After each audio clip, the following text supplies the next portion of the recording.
We go. You can hear me, you look great. Okay, here we go. You can hear me, they'll hear you. You can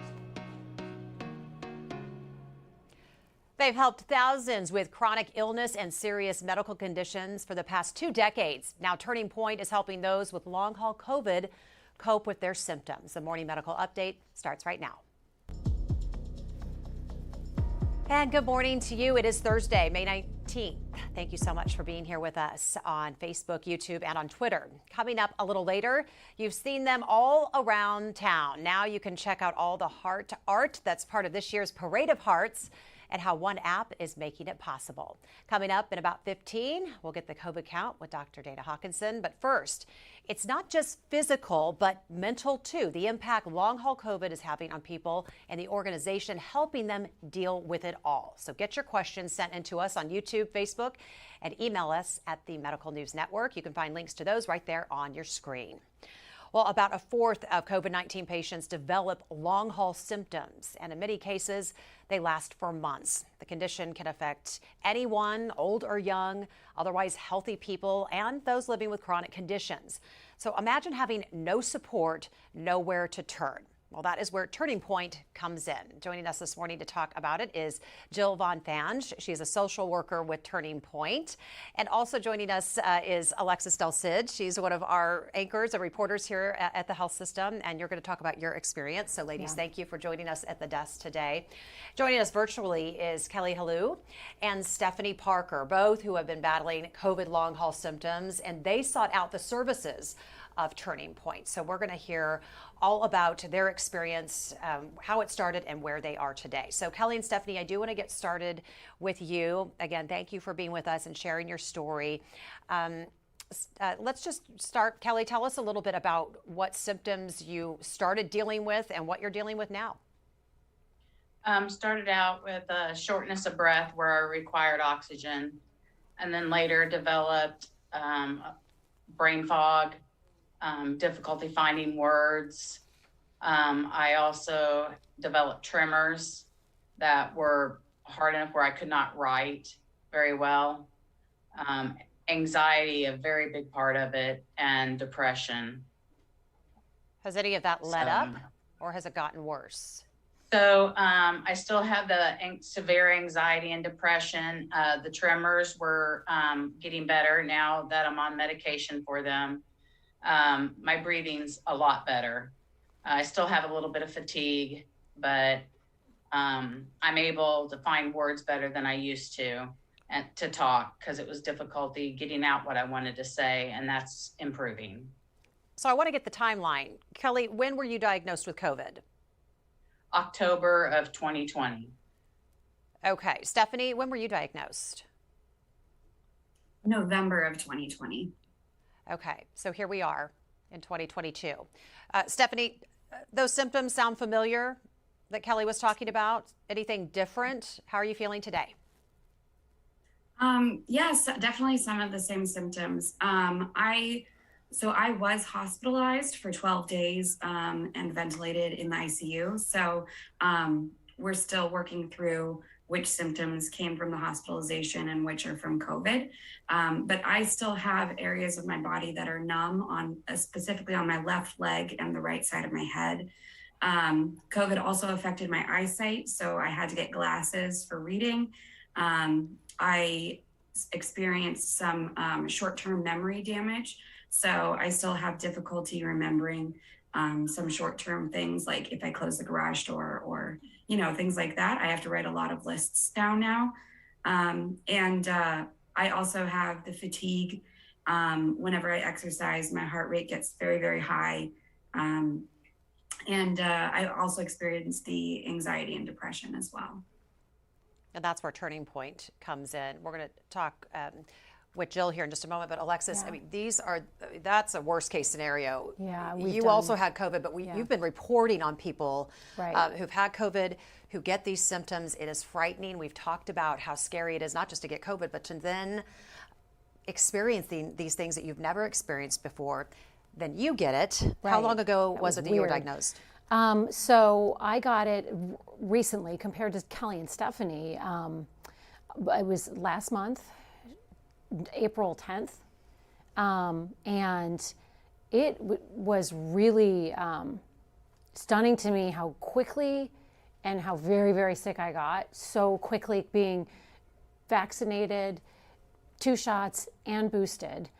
And I was down and out. I got a monoclonal antibody infusion, but and I can't ever compare myself to Stephanie and Kelly or the other women we've done stories on, like Michaela Dreyer and Terry Potts, or Terry Allen, who they both have POTS. But the brain fog that Kelly is talking about and Stephanie is talking about has been unreal. I remember when I came back to work finally, I couldn't remember your name. I could not for the life of me, Jess, remember. I was trying to get your attention across the room. At one point, I called you Kathy. I was talking to someone whose name was Wayne, and I called him something completely different, like Moses. I think I transposed the M and the W. It was weird mistakes that I was making, and writing down the lists and having to feel like you're always in this weird fog. I don't know if that qualifies as long haul because it's been a month and a couple of weeks, and I guess I would ask Jane that. Is that long haul, or is that just I'm coming out of it now? Is it?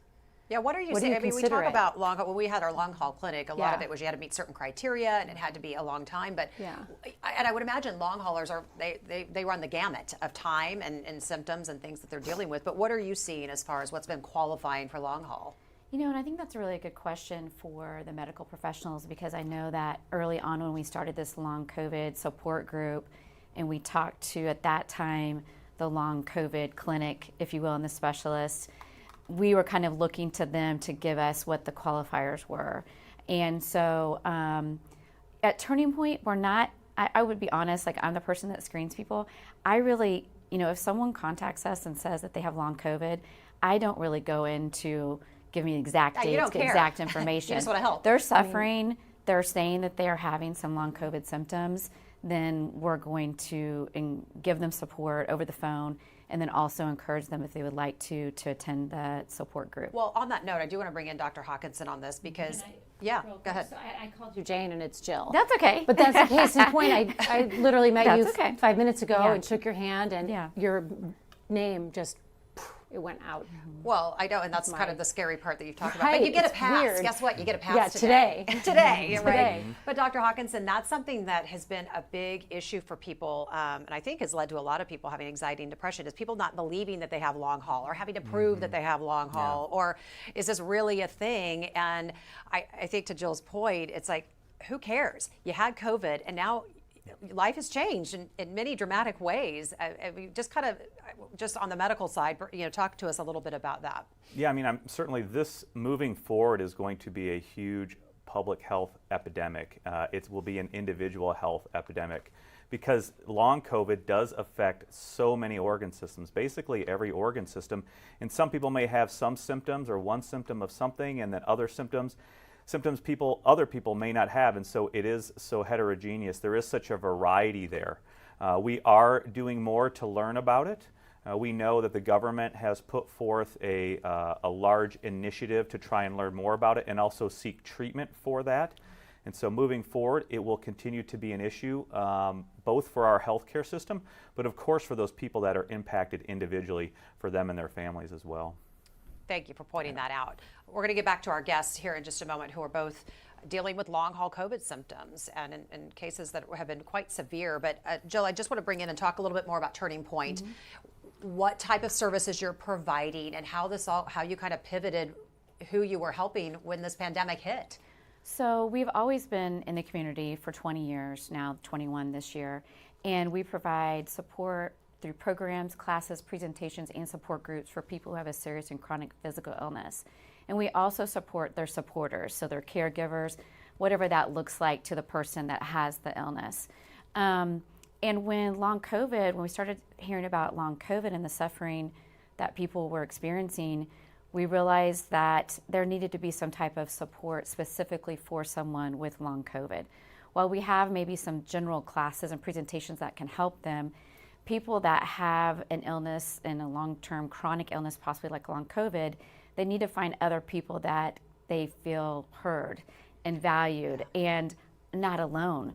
And so often when someone's come on to the support group, often, even like on Monday, a couple of people who had joined the support group were like, I don't feel alone now. Like they felt so alone and not seen because their family members are like, oh, you're over with COVID. Oh, everything should be okay.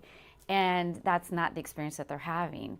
They're having long-term concerns and problems, and they needed to be able to feel heard and valued and share their stories and find a commonality with other people that are experiencing something similar. So that's what we do in the support group, is share stories and successes and hard days, fears for this to be a chronic illness, which is more managed than treated.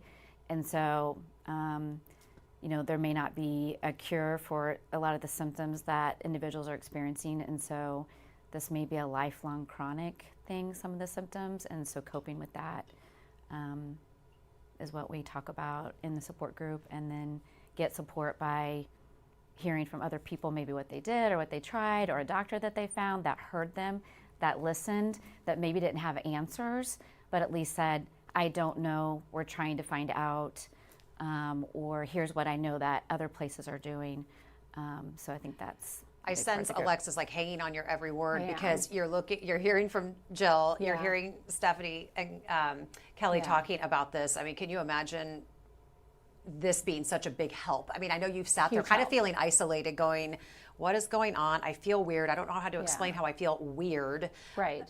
How do You you feel like explain- everyone's looking at you, and I don't know if Kelly and Stephanie feel like this when you're out in a situation and you're talking to people. I feel like there was a time the first few weeks where I was like, act normal,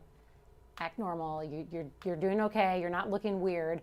And I don't know if they can relate to that, but you feel like you're in this weird haze. And what was so comforting, what Jill is talking about, is talking to one of the doctors here, Dr. Brandon Comfort, who's got the best name ever for a doctor, Right. Dr. Comfort. And he just said, here's my cell phone, call me. And he just completely validated everything. Yes, we've seen this. Yes, here, you got it. He told me, and I'm sure everyone's heard this by now who's gone through it, he said they're treating a lot of these symptoms like you would treat a concussion or a brain injury. And but it was so comforting to talk to a doctor who validated it, said he'd seen it, and gave me some things to do that might help. Stephanie, Kelly, can you relate to that? What has been one of the bigger, Stephanie, I'll start with you, just day-to-day life, coping, managing, how have things changed for you since this diagnosis? A lot has changed, honestly. It's how I approach every day. The brain fog is real and it affects everything. So I make lists upon lists. There are Post-it notes everywhere, because if I think of something and I'm like, oh, I need to do this today, and then I think about something else, I've already forgotten. So unless I write it down, I'm not going to remember to pick it back up. And it's a lot. It's learning to adjust your expectation of your physical abilities. It's learning how to, like was already said, learning how to talk to other people about it too, because when you get looked at, it doesn't look like there's anything wrong, but I know that things have changed with my body and my brain, and it's hard to figure out how to balance that. Kelly? A lot of the same thing. I have to do sticky notes. I'm a registered nurse that still hasn't been able to return to work because I can't multitask. And I don't go out to lunch with my nurse friends anymore because I feel like I'm stupid, because I can't remember things. I will be talking about something, I'll forget what we're talking about. I also have the same problem as forgetting their names. I will call them a different name, and I've known them for a while, and it's been very difficult because it was talked about that I forget so quickly. If I don't make that note, I think about something else or somebody interrupts me, then I totally forgot what I need to do. And it's hard when you look good on the outside, but it's inside that nobody's understanding they think we're faking it, is what it's like. I feel like they think I'm faking it. They like, I had COVID, I'm fine, so that's been rough. Yeah, that would be maddening. But you've really, both of you ladies have expressed and described exactly why this support group at Turning Point is so badly needed. You need people to validate you. And Kelly, just hearing you talk about not being able to go and spend time with friends, which is what you need right now, that hits home. So I just want to talk about the brain fog is something I hear a lot, but this anxiety and depression, Jill, that it's really it's just like a snowball effect, and I can't imagine what they're going through. What kind of things are you talking about to help with this anxiety and depression? So what we do in group is we do a lot of sharing, and I think, again, hearing from other people and knowing that they're not alone. And then we're encouraging people to talk about things that have gone well for them, for sharing what they are doing to cope with communicating with family, relationships, helping family members understand, that you can't see my brain fog. Maybe you can. But I think with anxiety and depression, I think that goes along with it too, is like some people don't think they can see it. But if you look at a person's actions and behavior and even some of their statements, then I think that then people can tune in a little bit better and see that they're suffering, beyond the brain fog, that and changes like not going to something, like Kelly talked about, not going out with her nurse friends. That it's probably, yes, because some of the brain fog, but it's also too, probably some of the depression piece, just kind of feeling like, well, I don't want to get out today. Or, I think Kelly's talked about, that just wanting to be home because that's the safe place. Like, I don't have to face anyone that might believe what I'm going through. Don't have to explain yourself. Right. Who wants to have to do that? Yeah. I want to get to a question from one of our viewers, and it's for Alexis. Just what were the first signs that you had that you were having? You had COVID, and I remember when you texted me and you said, I think you were at an appointment, and you said, I'm having like I got a hot sick. flash. Yeah, and you said, I'm sick, I'm going to go home, and then we found out you have COVID. But then what was the first sign that you thought, this is sticking around? The once I was out of the quarantine, or I can't remember if it's 5 or 7 days now. You can go back to, it was like 7 days, but after the fever was gone, I could not get it together to do anything in the house. I could not get it together. I was still home, and my husband would come home from work, and I would just be like sitting on the side of the bed. And that's weird. I'm a busy bee. I'm busy, talk. And I'd just be sitting on the side of the bed. He'd be like, how long have you been sitting here? And I would not know. I could not tell you. Stephanie and Kelly might be able to relate to that. Or then when it was time to go back to work, my husband kept noticing it because he's with me all the time. And he was like, you're just not something, I can't get to you. He couldn't like reach me, if that makes sense. He felt like the lights were on, but nobody was home. Yeah. And, he came down, and like I was standing in front of the coffee pot, and he said he just looked at me, and I was just standing there staring, like in some sort of weird, I don't know where I was in myself, but just standing there staring. And he's like, you gotta be careful. Can you drive to work? Can you do this? And everything was weird. Everything was weird. And thank God I work here where I work in the health system. So our boss, Jill, told me if you need to lay down, go lay down, but that I would just come home and sleep. And I would just go to bed and sleep for 14 hours and then get up and go to work. So it's just such a mystery. Weird. And I feel so bad for Kelly and Stephanie, and I hope I'm remembering their names. Kelly and Stephanie, correct. Right? And I hate to get the names wrong here, but I feel so bad that you feel like people think you're faking it, because I remember going on and doing an entire show. Finally, when I was back, I said, no, I can do the show that I host, the All Things Heart show, and I did it. But it took every ounce of, and I feel like I'm lucky because I was able to do it, and clearly Stephanie and Kelly haven't been able to do that, but it took every ounce of energy, and I came out, and you were like, you look pale. You told me I looked wiped out. It took every ounce of energy to get through a script that was written in front of me. Yeah. I knew instantly, and I feel like we all kind of know. So isolating. When you're in, you feel isolated in your body too, because you're in this weird cloud. Yeah. It's hard. Just that brain fog. It's like, Yeah. I wish somebody could just, if we could all understand exactly what that felt like, but just all the accounts that I hear, it's just such an unusual feeling, and it's hard to describe. Great discussion. Let's table it for one quick second because I want to get to Dr. Dana Hawkinson, Medical Director of Infection Prevention and Control. Good morning to you. Hi. Hi, can you update us on the COVID count? Yeah, COVID count is still low in the single digits, so 5 active infections, 0 in the ICU, 0 on the ventilator, 7 in that recovery period, a total of 12. But again, I think it is important to understand cases are going up. Why is that important? Because of our topic today. We know that long haul syndrome, long COVID, can occur even in patients who don't come to the hospital, patients with mild disease. But we also know and have very good evidence that if you are vaccinated, you do have about a 50% reduction in having those long COVID symptoms, especially further out than 28 days. So vaccine continues to offer benefits even beyond that acute illness and protecting you from hospitalization and death. And I think that's important to understand. All right, I've got a couple COVID questions for you. Yeah. Just a report out that's saying that COVID may age our brains by 20 years. What would that mean? What are you hearing about that?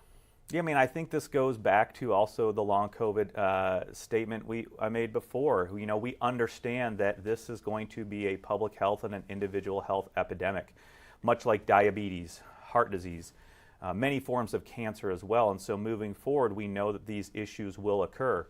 We are still learning greatly about it, how long COVID affects our organs, such as our brain, our heart, our gut, all of those things. And this is more evidence to support the fact that moving forward, we have to figure out some way to identify these issues and get these patients to see the right people so that they can get evaluated and treated as able. Okay, so there's been also a discovery that could lead to a new way that we tackle COVID, but cells cells that have been affected can explode.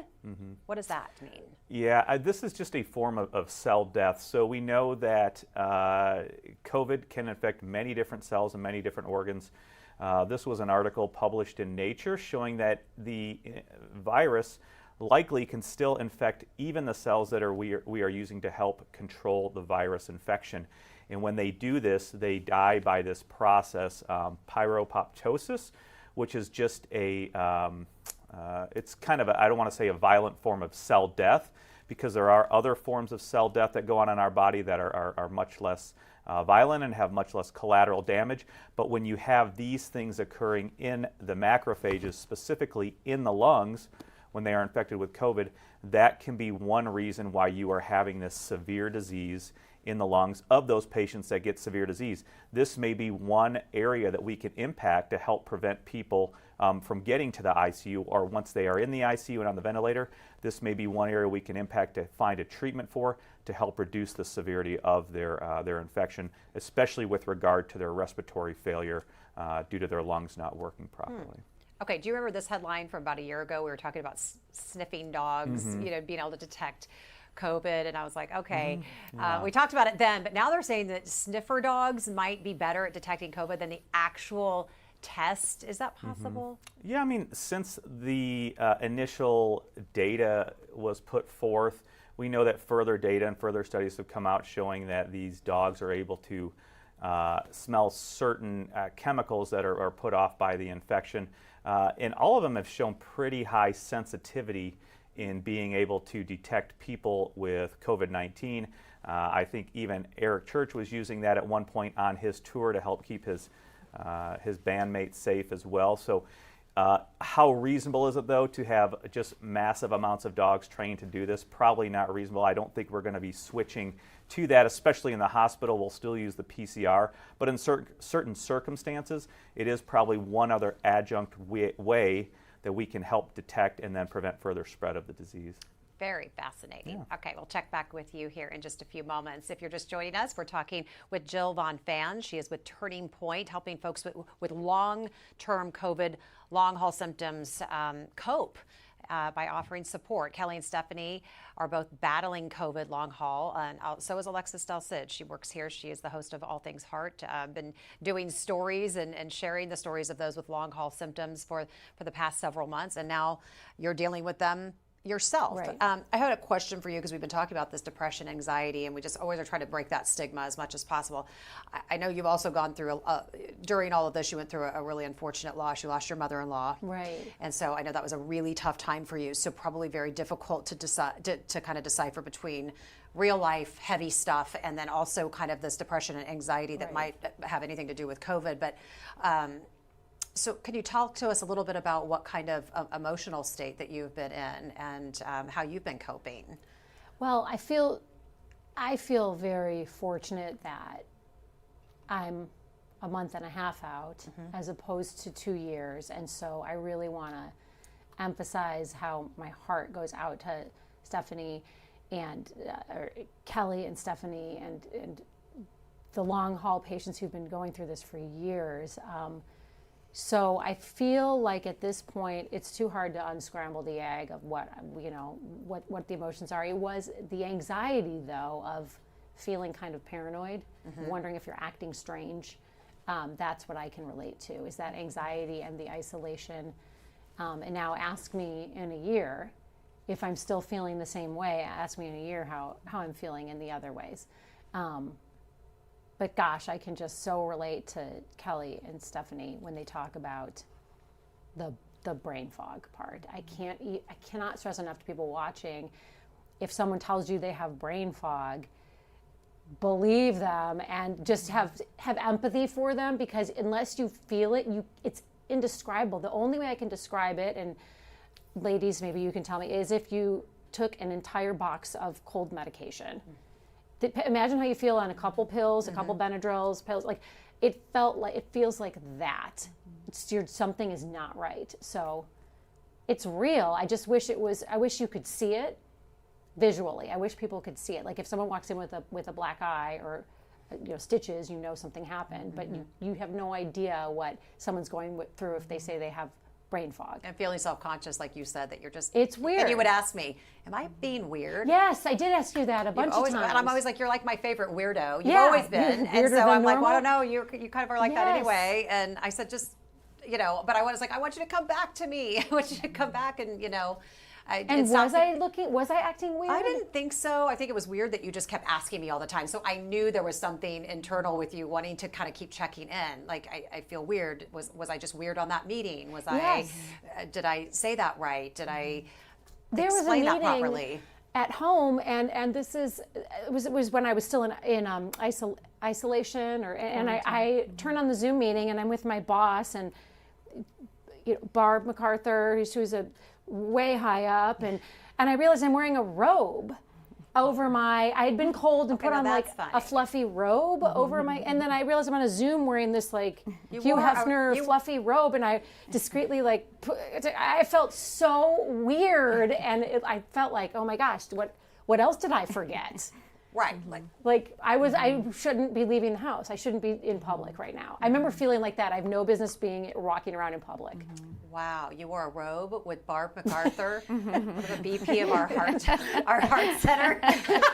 And she took it in stride, I'm sure. I hope so. I mean, and I don't remember the meeting. I remember calling other people and being like, how was I during that meeting? Did it look strange? Was I weird? So right. I just wish, Kelly and Stephanie, I wish I could call everyone in your sphere and tell them that you're not making it up, and tell people to go easy on you, because you've been dealing with this for more than 2 years now. Right. And we I talked can't about, even imagine that. like on Monday, we talked about like anniversaries, and some anniversaries, are celebratory. And so you look at years and you're like, oh, I've been at, like when I was at someone like Mercy, I was like, oh, I've been here 10 years. I was so proud of that.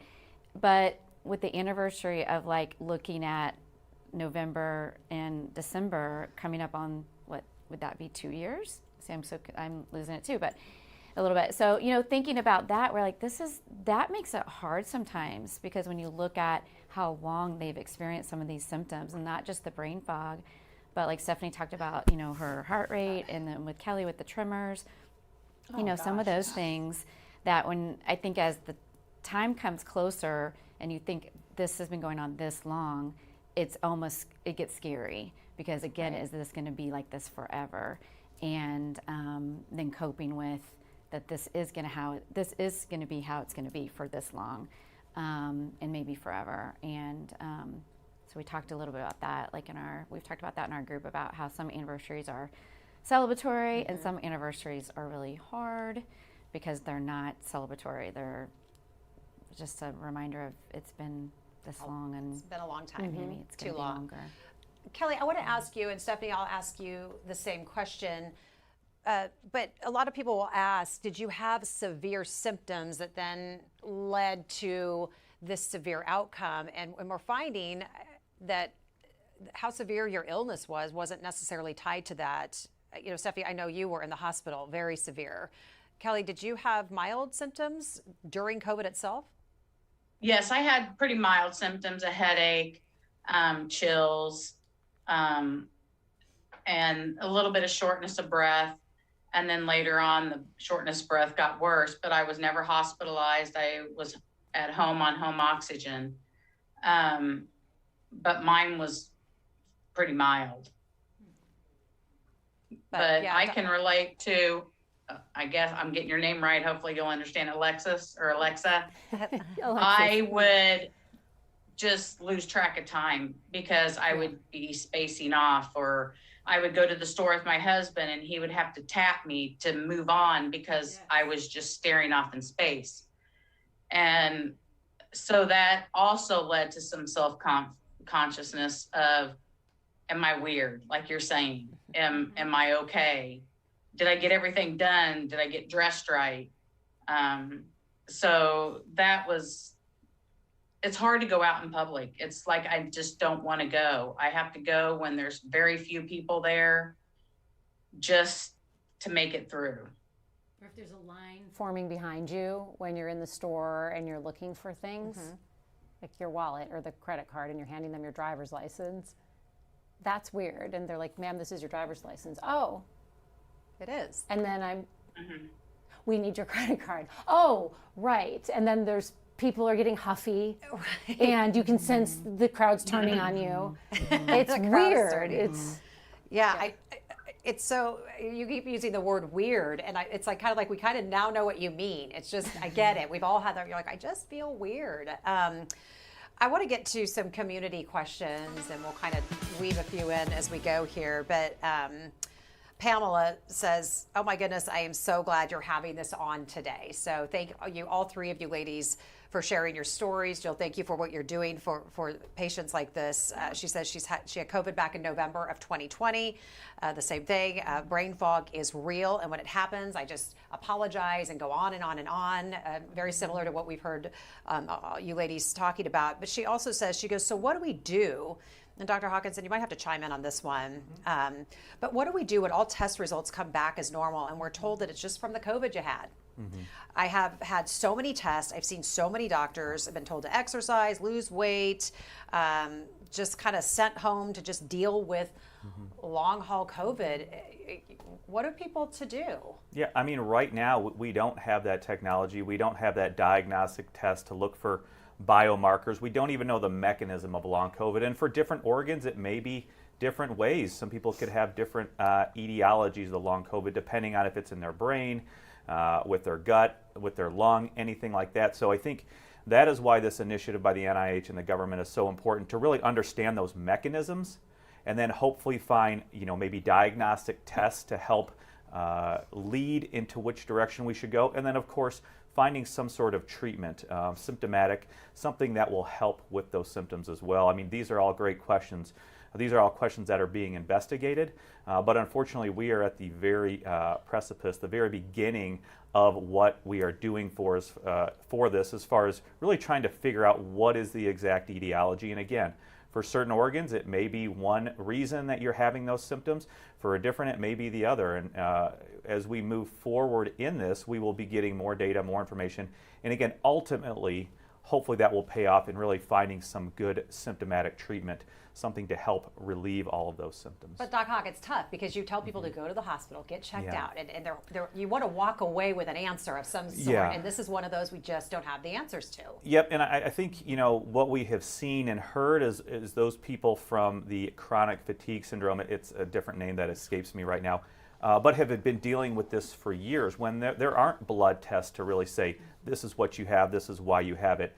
Now it is getting more mainstream. It is becoming more accepted. We are learning as a medical community, but also as individual patients, really a lot of things that those patients have suffered for years. And so this new information and the voices behind this is helping to normalize this. And when you are able to do that and remove that stigma, we can move forward to really find diagnostics for this, and then of course treatment.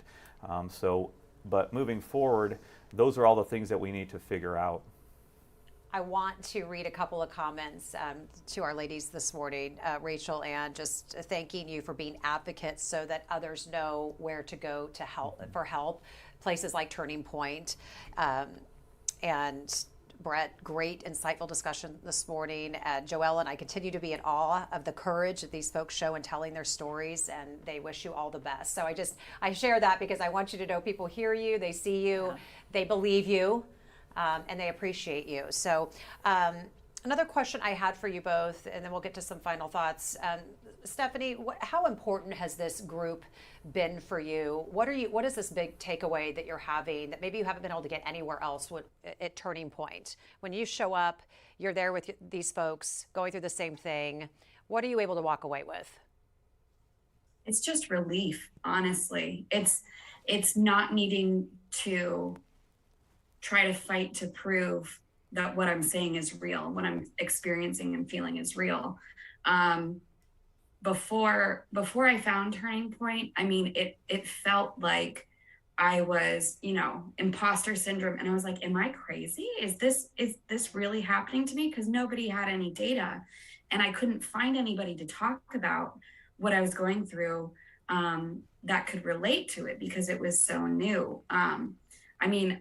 At one point, 3 months after my hospitalization, I started having hair loss, which we figured out was the same thing as like postpartum hair loss. But the first day I came out of the shower and I told my husband, I was like, I think I'm losing my hair. And he was like, I guarantee you're not.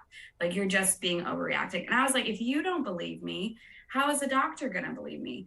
And I went full crazy with it. And I collected my hair in dated bags for a month before I went to a doctor. And I was like, I'm not crazy. Look what's happening. And then when you get to Turning Point, I got in and I didn't honestly have very high expectations because I was like, nobody understands this. And it was immediately just a huge sense of relief that, oh my gosh, you know what I'm doing and what I'm going through, and you believe me. And it's just such a weight off to not have to try to prove yourself with these people. And it's wonderful. Yeah, and rarely with an illness or an injury would you have to collect evidence that you have it. It's awful that burden was on her to do that. Kelly, what is the takeaway? What do you want people to know about this group? If somebody's out there right now going, no one believes me, this is happening, how important is to reach out to a group like this one over at Turning Point? It's an excellent idea. I felt like I was going crazy before Turning Point. I felt like it was all in my head. And with Turning Point, I got to meet other people who shared some of the symptoms I was going through, who understood what I was going through. And even though you can't see it on me, everybody there knew inside what was going on. And with Turning Point, you do not have to have a video of yourself. You can choose just to have no video and talk if anybody's concerned about others seeing them. It's an outlet. We need to get more people to where they can talk about their problems, the things they are going through, and hear others talk so they know that they're not alone. And that's the big thing with long haul. You feel like you're so alone in this. It's not like a diagnosis of cancer or diabetes or hypertension that they know what to do. We got it way back. I got it in October of 2020. And, back then it was really just starting of seeing the long haul and waiting to find out for a treatment or knowing how long it's going to be is very hard. And with Turning Point, the people there can really relate to what you're talking about. I have one last question from a viewer, from Angela. What are the symptoms of long haul COVID to the heart? Kelly, was it you that was having heart issues? No, it was Stephanie. Stephanie, can you answer that question for Angela? Yeah, my heart issues come up when I exercise. My career, my employment requires me to be very active, and so I have been exercising regularly for the past decade of my life, and I drastically declined on my physical abilities. So now when I run, my heart rate will jump up to 180 and stay there for the entire time I'm running. And it's not fast. So we've done tests, which have come back that my heart is technically fine. It's just when I exercise and really exert myself that I see the issues come in. So is that similar to POTS? You've done a couple of stories on POTS. It sounds exactly like, and obviously I'm not a doctor, but I'm surrounded by them every day. Two of the women that we did a story on, All Things Heart, on one of our episodes, Stephanie, both Michaela Dreyer and Terry Allen, who I'd be happy to connect you with them after. They're the sweetest women, and they have long haul. They were both diagnosed with POTS, which is a nervous system disorder that causes exactly what you're describing. I can't diagnose you with that here. However, it's a thing. One of them can't take hot showers anymore because that's what causes her heart rate to spike. Another one's a fitness instructor. So anyway, I can get with you after this and help connect you to those women if that would help, because I know that they're open with their stories as well. Yeah, that would be wonderful. All right, we will hook that up, and we want to get to some final thoughts this morning. Stephanie, I'm going to start with you. What do you want us to know? I'm just very grateful for the entire KU COVID clinic and Turning Point. Everything that I've experienced here hasn't felt like a fight to prove myself. I've been surrounded by supportive doctors and like Jill and everybody, and it's been very, like, honestly life-changing to have that kind of support system in place. So I just really encourage anybody who is going through this and needs support to reach out and ask for it here. Kelly, if someone is watching and can relate to any of the symptoms that they have heard today, what do you want them to know? That they're not alone and that they need to reach out and find someone. I mean, KU has been excellent. Jill starting this group has been excellent. They need to find some support system to be able to talk to others. And that helps a great deal. I know it helps me a lot. And sorry, it's kind of hard because I'm trying to find words sometimes on talking, but they're not alone, and they just need to reach out to someone for help that understands. And I was lucky enough to get into the KU COVID clinic too early on, and got referred to Jill, and Jill sent me for the Zoom meetings. But they need to reach out to somebody to talk to. Well, you both have done a wonderful job this morning. We appreciate you very, very much. Jill, how do people get in contact with this group? I have to start by giving credit to Kelly, because Kelly really in the group was saying, like, we need to let more people know. And so she encouraged me to touch base with you all and get this out there. So appreciate that, Kelly. And thank you, Stephanie and Kelly, for sharing your stories. And I'm sorry if I'm tearful. Monday was a good group, but a hard group. And it's good to see you ladies today. So for Turning Point, we meet the first and third Monday of every month on Zoom. I always have to say that because it's like we're in person, but we're not. The nice thing about Zoom is that you can be anywhere. You can be in your home. And so to contact us, I think the information's on there. I see this. turningpointkc.org is our website. And then the phone number's there, 913-574-0900. And you can also, on the webpage, it has our other classes and programs and presentations that we have. So if you don't have long COVID and you're listening to this, but you're looking for some type of program that might meet your needs, take a look, because we have, I think, like 80 some classes, presentations, programs, support groups every couple months. So take a look, and there might be something there for someone. Thank you so much for being with us today and all you're doing welcome. for the folks in our community who are dealing with what we've heard today. Alexis, final thoughts from you. I just want to shine the light back on the work Jill is doing. It's incredible. You're giving so much hope to people. And Kelly and Stephanie for taking not only the time to do this, but you're so brave to share your story. And I know it has taken so much energy from you to do this, just to get dressed, get hooked up to Zoom, up here, talk about things, find the words. And you're probably going to just want to go to sleep after this, and you should. You should just lay down, go to sleep, close your eyes. Thank you so much for being on this show today, and I hope, and I just know you're going to help so many people who are in the same boat but haven't felt comfortable talking about it. I think it's awesome what you both are doing. Thank you for sharing Thank your you. story. Appreciate you all very much. Great conversation today. In headlines this morning, it sounds like a made-up Hollywood virus, but this is far from it. It's called Monkey Pox, and it's spreading around the world. In fact, 6 Americans are currently being monitored after coming in contact with a known case. Dr. Dana Hawkinson, of course, is going to join us to talk more about this. So what is monkey pox? So monkeypox is part of the pox virus family. Other pox virus we might have heard about, smallpox.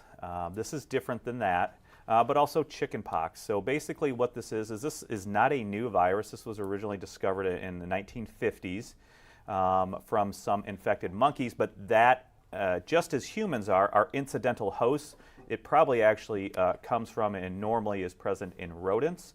It normally, and for the most part, has really occurred in Central Africa.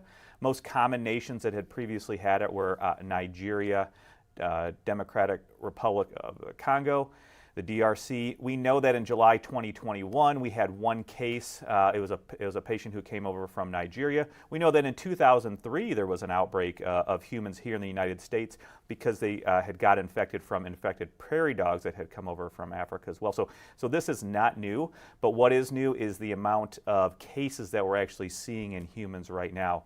There is no specific treatment. There are some antivirals that you can use, but for the most part, it is really going to be, if we know that there are clusters, what they did in 2003 was actually use the smallpox vaccine to those people that might be contacts. That does help protect you. We know that people that have been vaccinated with smallpox vaccine are protected. We also know, in contrast to smallpox, the death rate is not as high as smallpox, so that's good. It tends to be about 5 to 10%, but some of that may be just due to the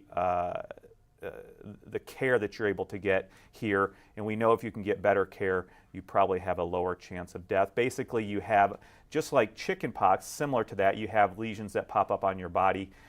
It takes about 2 to 4 weeks before they resolve, but they can be blisters, rash, pustules, all of that kind of thing. So right now we are continuing to monitor. They also are investigating, the CDC is investigating clusters of people who really haven't had known exposure to animals per se, but probably had exposures to people who were infected. It's spread by respiratory droplets, just as chickenpox, but also contact with the human, the fluids or part of the vesicles that could be contagious. All right, one last question. So we have one confirmed case here in the U.S. It's in the state of Massachusetts. What is a concern when we hear one case doesn't sound like a big deal? Can that turn into a big deal? What does that mean as far as any precautions that should be taken, anything we should be looking out for? Just, again, be looking out for, they have a prodrome, fever, myalgias, maybe sore throat, headache. You then do develop a rash. I think it's important to understand that. Seek medical care or at least an opinion from a medical professional about that. Again, treatment is mostly supportive, but it's important to understand and identify these cases because we really need to identify who could be in contact with you and get them the proper post-exposure prophylaxis, i.e. probably the smallpox vaccine that has been used in the past. All right, thanks for that update, Dr. Hawkinson. Up next, cracking down on deadly bedding for infants. President Joe Biden has now signed the bill called Safe Sleep for Babies Act. This means that sleepers that have a slanted surface greater than 10 degrees and crib bumpers, which include padding or vinyl bumper guards, but not padded mesh crib liners, they can no longer be sold. So companies have 180 days to make changes and stop selling those products. More than 200 infant deaths are blamed on bedding. Well, Alexis is going to be back at 10 o'clock for All Things Heart. So tell us, my friend, what's going on today? We're talking about sleep and the heart, and everyone can relate to this in one way or another. What happens if you're not getting enough sleep? What happens to your heart? And let's just say you're going to bed at a reasonable time, but you're still waking up exhausted.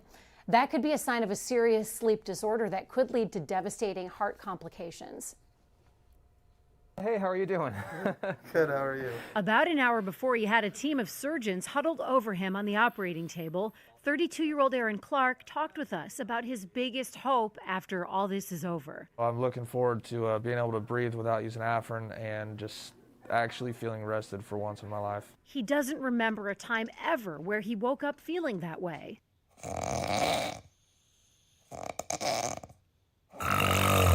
So I snore really bad, and I always knew that I did. I thought it was just sinus issues. It turns out Aaron was suffering from something far more serious, sleep apnea, a condition in which your breathing stops periodically throughout the night. So the tongue collapses into the throat when he sleeps at night and obstructs his breathing. Plastic surgeon Dr. Ravi Garg explained the special surgery he's now performing. So we're going to move both jaws forward. The upper jaw is going to come forward and the lower jaw is going to come forward to meet it to close the bite and open the airway. They're also cutting Aaron's chin bone and moving it forward. It's a surgery that will last several hours, the recovery far longer. Aaron won't be able to eat solid food for several months, but he knows at the end of this journey, it will be worth it. That's where the benefits really set in, because with sleep apnea, you run the risk of higher chances of stroke and cardiac-related issues. I'm looking forward to actually having a full night's sleep. Let me tell you, that surgery was something to watch. It is just wild what doctors are able to do. Coming up at 10 a.m., we're going to go into depth into this topic. You'll get an update on how Aaron is doing today, and you're going to meet another patient that had the same corrective surgery almost 2 years ago. So you're going to hear from the craniofacial surgeon, Dr. Ravi Garg, and a cardiologist, Dr. Brian Wyford. They're going to answer all your questions live on All Things Heart about sleep, sleep disorders, the heart at 10 a.m. coming up on All Things Heart. You know, the more and more shows that we do, the snoring and the sleep apnea, finding that so many people suffer from it, and you think snoring is snoring. How bad can that be? What kind of problems can that be causing? It causes problems in a relationship. Yeah, I do know that. Because everyone I've talked to says, of course, they were alerted by whoever their partner was, because when your partner's snoring, they're the one to tell you, and usually the other person's like, I don't snore. Right, and then you have to, I've been recorded snoring. Right, right. But this is what guest rooms are for. Right? Get out. Yes, so you'll see. All right, well, stepping up to the plate to promote good mental health care. Thousands of Royals fans packed Kauffman Stadium last night for the annual Royals for a Cause event, Mental Wellness Awareness Night. This was a look outside of Gate A last night. Folks had a chance to learn more about mental wellness using an interactive virtual game. I think that having mental health discussed at this level and bring it to the stadium where everybody who's coming here just to have a good time can have this raised as something that they're going to talk about and wonder, hey, why are we here? It's so important because it starts a conversation. For people who might be struggling and might not feel comfortable talking about it, this gives them that window and that kind of doorway where they can access these feelings, talk about this stuff with their friends and family, and it comes out of the darkness and into the light. That's what's so important. Dr. Dwalnik there in his happy place. He loves this time of year where he can talk all about it and be surrounded by great Royals fans. Fans were encouraged to wear lime green to show support for those battling mental health issues. It is estimated 1 in 5 Americans suffer some sort of mental health problems. Unifying Kansas City and making the metro stronger. That's the goal of this year's Kansas City Parade of Hearts. The public arts experience is spreading throughout the Kansas City area. We were there back in March when all 155 hearts were first installed and revealed. There they are. They were designed by people here locally, including some employees at the University of Kansas Health System.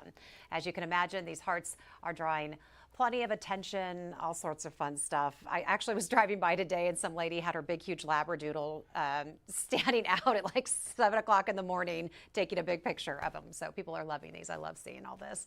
All of the hearts have been placed throughout the Kansas City area, and people have been going around and doing it. And you can take selfies, and I guess there's an app out there now that you can check all this out. So you can find the heart closest to you by going on that app. And oh, is Anthony going to show us some of this? We got Anthony. I'm standing outside of the University of Kansas Health System next to one of the amazing hearts from the Parade of Hearts, Kansas City. We have an amazing tool to get you to navigate all of those hearts throughout the city. Let's get into it. Simply start by downloading the free Parade of Hearts app on your Apple or Android device. Once you've downloaded the app, you'll have access to all of its great features. You can learn about each heart's artist and inspiration. You'll have access to an interactive map that allows you to navigate neighborhoods with hearts and track hearts that you've already seen. You can even create your own heart. Check out the one I made. What do you think? I know, I'll keep my day job. But in the meantime, this is a great activity to do alone or invite some friends and family out with you on the trail. I'm Anthony Nickens. I'll see you out there. That is funny. All right, Anthony, I love your heart. I'll take your heart anytime, my friend. All right, well, more than 30,000 people have downloaded the Parade of Hearts app with a total of more than 1.2 million check-ins at all the hearts. I'm telling you, every time you drive by, you see somebody out there taking pictures. So that was super fun. Thanks, Anthony, for doing that. And thank you so much for being with us today to talk about this really important topic. Don't forget, you can catch our show anytime by logging on to Facebook, YouTube, and on Twitter. Go out there, make it a great Thursday. We'll see you back here Friday at 8. Coming up tomorrow on the Morning Medical Update, a 24-year-old pregnant mom with COVID survives thanks to ECMO, a machine that acted as her heart and lungs. I'm Jessica Lovell. We hear her story and meet her 9-month-old. That's Friday at 8 on these social media channels. Subscribe to our Morning Medical Update and Open Mics with Dr. Stites podcasts. Now, everywhere podcasts are available.